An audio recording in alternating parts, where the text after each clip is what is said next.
So in my video, You're Worth It, I mentioned there's more to this topic, and there is. There's a lot. So I want to get into that just a little bit with you and develop it. So as you're thinking about that video, there's a question that comes out of that video. And the obvious question is why? Why do we undervalue ourselves, our services, our products? What's really going on with our undervaluing? So what I want to do is I want to set that up just a little bit, and then I'm going to lead into some ways that we can bring our value better than we might be doing right now. So, but we got to kind of do a little digging here on ourselves just a little bit. And the place to begin is looking at ourselves. If we're looking for the answer to this, why do we undervalue ourselves? We've got to start with our story. And I mentioned in the previous video that I've done this very same thing. And the way it would look is, so I bring outsourced chief financial officer services to companies, CFO, outsourced CFO. And I would have scope, I'd have a project, I'd have, whatever. But, they would, things happen. And I'd put together the bill and it's like, whoa, that's a big bill. That's not what I was expecting.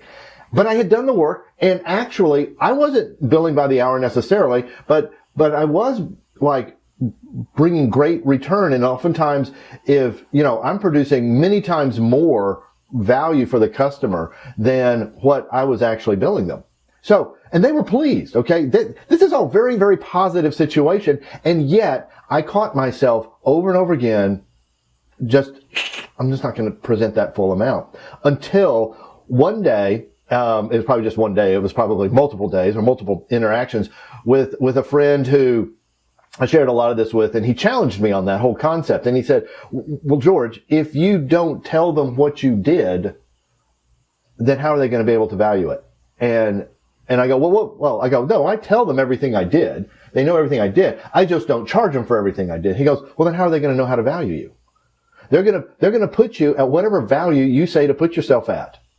And this happens all over the place. I mean, it's not just services. We can do it in the product realm. We can do it we saw with the previous example in the construction realm. So here's the thing. What we need to do is define our value. And the way we do that is we need to be really, really clear in ourselves first. What is it that we're bringing? Because there's something else that goes on here. And you saw it, it's real clear in construction, right? Because they have change orders. And, if I want to make a change to the construction, I just tell them and, they tell me, okay, well, if you want that change, it's going to cost you this much more. Well, even in construction, it doesn't happen that cleanly. It's more like, could you just move that over here just a little bit? Well, that's 5 minutes, 10 minutes, 20 minutes. The way it worked in my business was, or the way it does work is it's all very innocent, by the way. There's not like there's some ulterior motive or anything like that going on here. What's going on is they go, oh, while you're here, could you? Haven't you done that? I mean, you have the guys delivering the refrigerator and you go, oh, hey guys, listen, while you're here, would you mind helping me slide this over here? 5 minutes here, 10 minutes here, and they're 2 hours behind on their schedule. That's expensive. You do that, so in other words, they're not charging enough for the delivery service because instead of an 8-hour day, they put in a 10-hour day.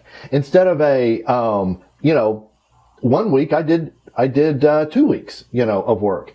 And the thing is like, it's called scope creep for a reason, not because it's creepy, but because it kind of creeps up on you and you don't really realize it. And there's two things going on here. First of all, I, the provider of the service, am like, okay, I want to keep the customer happy and sure, I'll do that. I'm a good guy and that sort of thing, right? They, on the other hand, no bad motive here at all. They're just they get used to it. They go, oh, hey, George, listen, while you're here, could you? And we train them into that kind of habit. So the thing that you got to do is you've got to define the value you're bringing. You've got to define that mostly for you. Okay. And so what we want to get to is how do we bring our true value? And I'm going to argue there's 3 foundational ways to do this, okay? And consider these kind of like big buckets or big supports, foundational supports, that will help you bring your true value. I think you've got to understand your numbers. I think you've got to show courage. I think you've got to bring self-confidence. And the thing is that what I'm going to do here is I'm going to devote a video to each one of these so we can just kind of unpack it just a little bit more. But something that you can do before those videos come out, which will be over the next few days because we're going to do one a day. Rate yourself on these. On a scale of 1 to 5, how good are you at understanding your numbers? 1, I don't understand them. 5, man, I got this thing nailed. Okay. Showing courage, 1 to 5. Bringing self-confidence.